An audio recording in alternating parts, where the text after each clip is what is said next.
हेतुवाभास का अध्ययन करते हुए तृतीय वर्ष के सभी छात्र छात्राएं आज हेतुवाभास का चतुर्थ बिंदु पढ़ेंगे। चौथा भेद असिद्ध हेतुवाभास के स्वरूप एवं भेद। असिद्ध त्रिविध है, आश्रय सिद्ध है, स्वरूप सिद्ध हो, व्याप्त्वा सिद्धश्येति। असिद्ध तीन प्रकार का होता है। आश्रय सिद्ध, आश्रय में जो असिद्ध है, जिसका कोई आश्रय ही नहीं है। स्वरूपा सिद्ध, स्वरूप से जो असिद्ध है। और व्याप्त्वा सिद्ध, जो व्याप्ति से असिद्ध है, जिसकी व्याप्ति नहीं होती हो। अब सर्वप्रथम पढ़ो आश्रय सिद्ध है। आश्रय सिद्धो यथा गगनारविंदम सुरभि अरविंदत्वात् सरोजारविंदवत्। अत्र गगनारविंदम आश्रय है, सच नास्ति एव। यहाँ साध्य एवं हेतु का आश्रय न होना आश्रय सिद्ध है। जैसे आकाश कमल सुगंधित है कमल होने के कारण, जैसे सरोवर कमल। यहाँ आकाश कमल पक्ष में सुगंध साध्य है, कमलत्व हेतु है, सरोवर कमल उदाहरण है। अब सुगंध साध्य का आश्रय आकाश कमल कोई वस्तु होती ही नहीं है। सुगंध साध्य का आश्रय आकाश कमल कोई वस्तु होती ही नहीं है, अर्थात आकाश में कमल की सत्ता ही नहीं होती। तो फिर उसमें सुगंध जो साध्य है और कमलत्व जो हेतु है की सत्ता का प्रश्न ही नहीं उठता। इसलिए आश्रय न होने से इस अनुमान वाक्य में अरविंदत्वात् आश्रय सिद्ध हेतुवाभास है। सभी बच्चों को समझ आ गया होगा कि जिसका आश्रय ही असिद्ध है, आश्रय ही नहीं है, फिर उसमें आप साध्य और हेतु की सत्ता का कहां से प्रश्न उठता है। तो ये आश्रय सिद्ध हेतुवाभास। दूसरा है स्वरूपा सिद्ध। असिद्ध हेतुवाभास का द्वितीय भेद है स्वरूपा सिद्ध। स्वरूपा सिद्धो यथा शब्दो गुण है चक्षुस्त्वदात्। अत्र चक्षुस्त्वं शब्दे नास्ति शब्दस्य श्रवणत्वात्। जो हेतु पक्ष में स्वरूपतः असिद्ध होता है वह स्वरूपा सिद्ध कहलाता है। जैसे शब्द गुण है चाक्षुष अर्थात नेत्र इंद्रिय से ग्राह्य होने के कारण।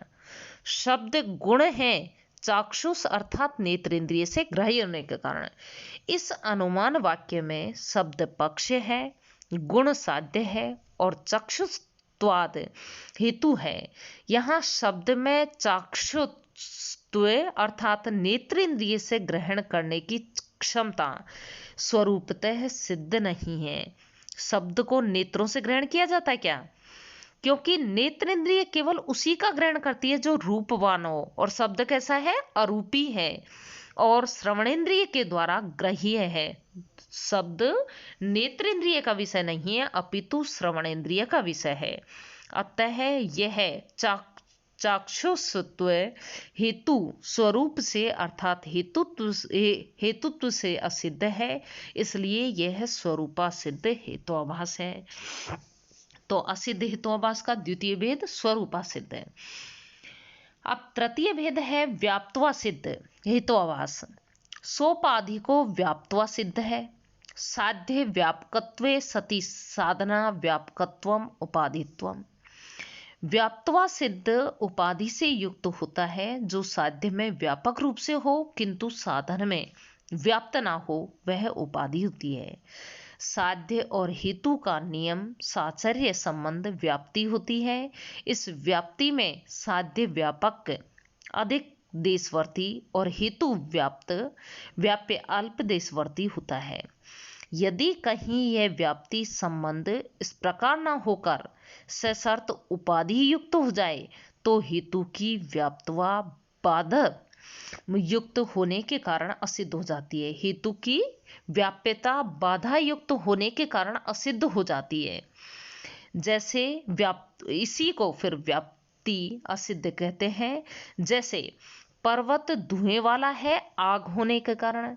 इस अनुमान वाक्य में पर्वत पक्ष है, धुआं साध्य है और आग होना हेतु है।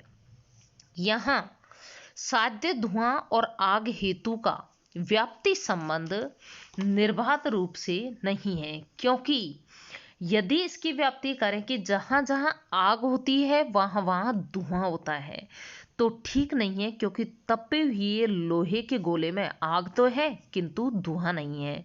इससे स्पष्ट हुआ कि आग की व्याप्यता और धूम साध्य की व्यापकता न होने के कारण व्याप्ति संबंध स्वाभाविक नहीं है। यदि इसमें उपाधि योजित कर लें तो व्याप्ति बन जाएगी। जैसे जहां जहां आग और गीले ईंधन का संयोग है वहां वहां धुआं होगा, जैसे रसोई घर।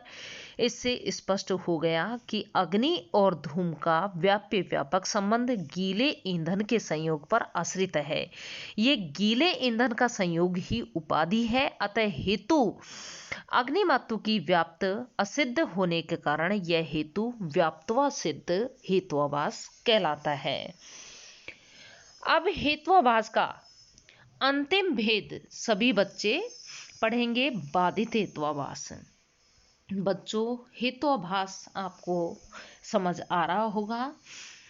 बाधित हेत्वाभास की यश्य साध्या अभाव प्रमाणांतरेण निश्चित है से बाधित है, यथा वह्नि अनुष्णय पदार्थवाद।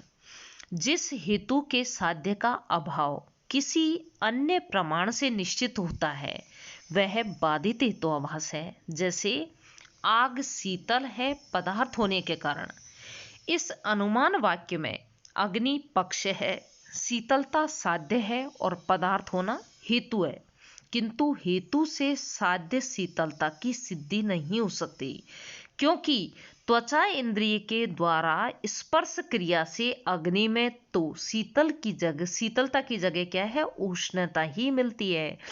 इसलिए पदार्थत्व हेतु साध्य शीतलता को सिद्ध कर पाने में असफल होने के कारण यहाँ बाधित हेत्वाभास होता है।